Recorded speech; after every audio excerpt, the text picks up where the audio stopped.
Hello there, and thank you very much for opening up this Facebook Live. It is now 17 minutes past 5 on Monday, the 5th of August 2019. And I've just been quite horrified to see this article online. And it's called, let me call it being on the scene, Man goes into hospital with botox and leave with circumcision after NHS blunder. Whilst that might sound funny, it's so easy for it to happen. Let me give you three examples. I'm going to give you a couple of examples from my time as a junior doctor and as a medical student. I can tell you how it can be resolved quite easily. Okay, you're freak when I tell you how easy it can be avoided. Okay, when I was a medical student, a few incidents really came to mind. How to put this? This lady came into hospital when I did obs and gynae, and I was asked to clerk a patient in. And I said to the patient, "What's your name, address, and date of birth?" And what happened was I had the wrong notes in front of me. Patient the same name, but wrong notes. Could have been very, very, very serious. And I actually had to tell the medical team this. Now, my consultant was a little bit embarrassed because he felt that he never checked the patient's name, address, and date of birth, and a wrong entry could have been made. I remember once, again when I was a third-year medical student, where I was asked to take a blood sample from a patient, did all the usual checks to make sure it's the right person.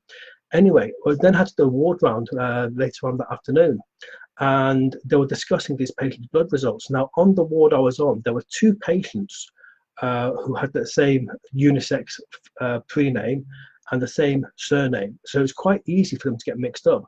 And they were discussing this patient's blood results, and I said to the consultant, "Sir, there's something you need to know." And he shouted at me saying, "When I want the advice of a stupid medical student, I'll ask for it." I said, "Okay, sir, that's fine. But the blood results you've got there show this male patient to be pregnant."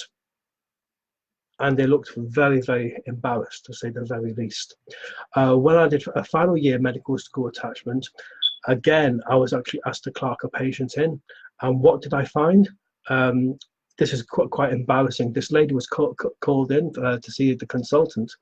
And I actually said to her, "So what's your name, address, and date of birth?" And she gave me her name, address, and these are not the ones on your case sheets.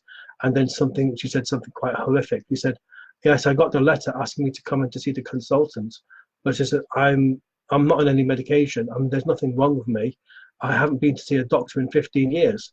I got really worried when I saw this." And I just thought to myself, what a huge error to make. So they've wasted an appointment for someone who needed it, and the wrong person's been called in. How unforgivable is that? Now, how to put this? When I used to do long days on call, 8:30 a.m. to 8:30 p.m. for 5 days, what used to happen was on a typical day, you'd see, let's say, 15 patients. Okay, now when you clock a patient in, there's 6 sheets of paper for the full history. There's also an ECG request form, a chest x-ray form, a blood form, a prescription form, and a interim discharge form. Okay, so you're talking here about what, 10